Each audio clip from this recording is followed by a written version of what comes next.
In this episode, we're going to focus on a part of privacy work that quietly determines whether a program succeeds or fails, turning privacy principles into procedures and operational manuals that people actually use. Principles are broad ideas like fairness, transparency, and minimizing what you collect, but procedures are the step-by-step habits of an organization, such as how a support agent verifies identity before discussing an account or how a product team requests approval for a new data use. Operational manuals are the written references that explain those procedures, and they matter because most people do not remember policies from training when they are busy. They follow what the manual says, or they follow what the team has always done. For brand new learners, the key is realizing that privacy does not live in a policy binder, because privacy is created through repeated actions performed by many roles across the organization. When privacy principles are integrated into the manuals people depend on, privacy becomes the default way of working rather than an extra task that competes with deadlines. This lesson builds the mindset and skills to connect what privacy expects with what operations actually do. Start by separating three concepts that beginners often blend together: principles, policies, and procedures. Principles are the values and goals, such as collecting only what is necessary or being honest about how data is used. Policies translate those values into organizational rules, such as requiring a legal basis for processing personal information or requiring retention schedules for specific categories of data. Procedures translate policies into actions that someone can perform, such as a checklist of what a team must do before launching a new feature that collects personal information. Operational manuals usually combine procedures with explanations, examples, and references so employees can apply procedures correctly in daily work. If an organization has principles and policies but no usable procedures, people fill the gap with guesswork and improvisation, and that is where privacy failures often begin. Integrating privacy means building a chain from principles to policies to procedures to daily behavior, with the manual serving as the bridge people can actually walk across. A practical way to understand integration is to think about where employees look when they have a question. When a support agent is on a call and a customer asks to change an email address, the agent will not search legal text. They will follow the support playbook. When a developer needs sample data for testing, they will not read a privacy notice. They will follow the engineering guidelines for data handling. When human resources needs to share employee information with a benefits provider, they will follow a vendor onboarding process, not a high-level privacy principle poster. If those procedures do not include privacy requirements, privacy becomes optional in practice. The goal of integration is to place privacy decisions at the points where decisions actually happen, so the organization does not depend on perfect memory or heroic last-minute reviews. Before you can integrate anything, you need to identify which privacy principles matter most to the organization's operations and how they translate into observable behavior. Common principles include transparency, which becomes clear notices and honest explanations at the right time, and data minimization, which becomes collecting fewer fields and avoiding unnecessary tracking. Purpose limitation becomes using data only for reasons that were defined and communicated, and storage limitation becomes retention schedules and meaningful deletion. Security safeguards become access control, logging, and careful handling routines. But privacy safeguards also include fairness and accountability, such as review of high-impact decisions and documentation of exceptions.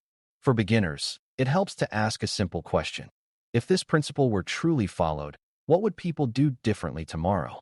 That question forces you to translate ideals into actions that can be written into a manual and verified in practice. A major integration challenge is that operational manuals are usually written to optimize speed and consistency, while privacy sometimes feels like it adds friction. If a procedure is too slow, too complex, or unclear, people will work around it, especially when they are under time pressure. Integration therefore requires designing procedures that are easy to follow and that fit into existing workflows. For example, instead of adding a separate privacy review form that nobody uses, you might integrate privacy questions into an existing project intake process so teams answer them as part of the normal routine. Instead of relying on a vague rule like handle personal information carefully, you write concrete steps like verify identity using approved methods before disclosing account details. Instead of saying retain data only as long as needed, you include a retention decision step when a new dataset is created. The principle stays the same, but the procedure makes it practical.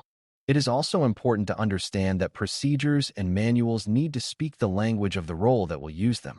A security engineer might think in terms of access control and monitoring, while a marketer thinks in terms of audiences, campaigns, and customer trust. A customer service team thinks in terms of scripts, escalation paths, and call handling time. If you write procedures in abstract privacy language, the manual will be ignored because it does not match how the team thinks. Integration means translating privacy expectations into the role's normal vocabulary while preserving the privacy intent.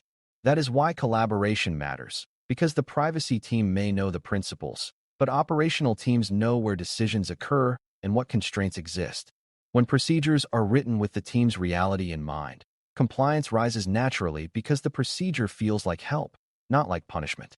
One of the best places to integrate privacy principles is in identity and access procedures, because many privacy failures are simply unauthorized disclosure. Support procedures should define how to verify a person before discussing an account, what information can be used for verification, and what to do when verification fails. They should also define what to do with special cases, such as when a person is distressed, when someone claims to be a family member, or when a caller tries to pressure the agent. These procedures should not depend on a single person's judgment alone, because social engineering works by exploiting uncertainty. When privacy principles like confidentiality and fairness are embedded in a support manual, agents have clear steps to follow and clear points where escalation is required. This reduces both accidental disclosure and inconsistent treatment of customers, which are real-world privacy impacts. Another critical integration area is data handling procedures for internal work, because employees often copy and share data to solve problems quickly. Engineering manuals should include guidance on using test data, avoiding unnecessary personal information in development environments, and sanitizing logs and debug outputs. Analytics procedures should include rules for aggregation, access, and approved use cases, so insights can be generated without turning datasets into surveillance tools. Documentation procedures should discourage writing sensitive personal information in free text fields that get widely shared, because free text is hard to control and easy to leak. When privacy principles are integrated here, the organization reduces the risk of shadow datasets, uncontrolled exports, and accidental exposure through internal sharing. This is privacy reality. Many problems are created inside the organization, not only by external attackers. Retention and deletion are also ideal for integration because they are often ignored unless procedures force the issue. A manual can require that whenever a new dataset is created, a retention period is selected based on purpose and obligations, and an owner is assigned. Procedures can include periodic review, such as checking whether the dataset is still needed and whether deletion is occurring as intended. They can also define how deletion works in different environments, including active systems and backups, so teams do not make promises they cannot keep. Integrating storage limitation principles into operational routines helps prevent the common pattern where data accumulates for years because nobody feels responsible for deleting it. Deletion becomes a normal part of the life cycle rather than a rare emergency project. For learners, the key idea is that privacy risk grows with time, so procedures that control time are powerful. Vendor and third-party interactions are another area where manuals should carry privacy principles, because sharing data outside the organization changes the risk profile immediately. Procurement and onboarding procedures can require a privacy review step before data is shared, not after. Operational manuals can define what information must be documented, such as what data will be shared, why it is needed, how long it will be retained, and what safeguards are required. Procedures can also define who approves the sharing and what evidence is needed to show the vendor is meeting its obligations. This is not about writing legal contracts in an operations manual, but about ensuring that the operational path to share data includes privacy checks and accountability.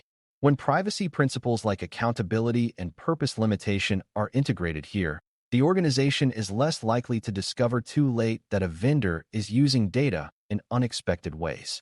Training and communication matter, But integration is different from training because it changes the operating system of the organization rather than relying on memory. Training teaches concepts and awareness, while procedures provide the repeatable steps that guide behavior when training fades. A manual can also support learning by explaining why a step exists, because people follow procedures more reliably when they understand the reason. However, explanations should be short and role-relevant, because long lectures inside manuals are rarely read. A practical approach is to include just enough context to help someone make the right decision, plus a clear escalation path for unusual cases. This helps prevent the dangerous situation where employees either freeze because they are unsure or improvise in ways that create privacy harm. Integration creates confidence as well as compliance. Evaluating whether privacy is truly integrated into manuals requires looking at whether the manuals are used and whether the procedures are followed. If a manual exists but employees do not reference it, integration has not happened. If procedures exist but are routinely bypassed, the procedure may be unrealistic, confusing, or misaligned with incentives. Evaluation includes checking for consistency, such as whether different teams handle similar privacy decisions in similar ways, and checking for evidence, such as records of approvals, logs of rights request handling, and documented retention choices. It also includes listening to operational feedback, because employees will reveal where procedures break down in real life. When privacy is integrated well, people do not describe privacy steps as obstacles. They describe them as normal parts of quality work. That shift in language is often one of the earliest signs integration is working. As we close, remember that privacy principles become real only when they shape the routines that people repeat every day. Policies tell an organization what it intends to do, but procedures and operational manuals determine what actually happens when someone is busy, stressed, or trying to help a customer quickly. Integrating privacy principles means finding the moments where data is collected, used, shared, stored, and deleted, and making sure the manual tells people how to act in a way that is fair, transparent, and restrained. It also means writing procedures that match real workflows, using role-appropriate language, and providing clear escalation paths so uncertainty does not turn into improvisation. Task 6 matters because it teaches you to move from theory to practice, shaping the organization's habits so privacy is not a separate project but a built-in part of operations. When manuals reflect privacy reality, the organization earns trust through consistency, and privacy protection becomes something the system delivers, not something individuals must remember to do. Thanks for listening. For more audio courses, daily newsletters, and more, please visit BareMetalCyber.com.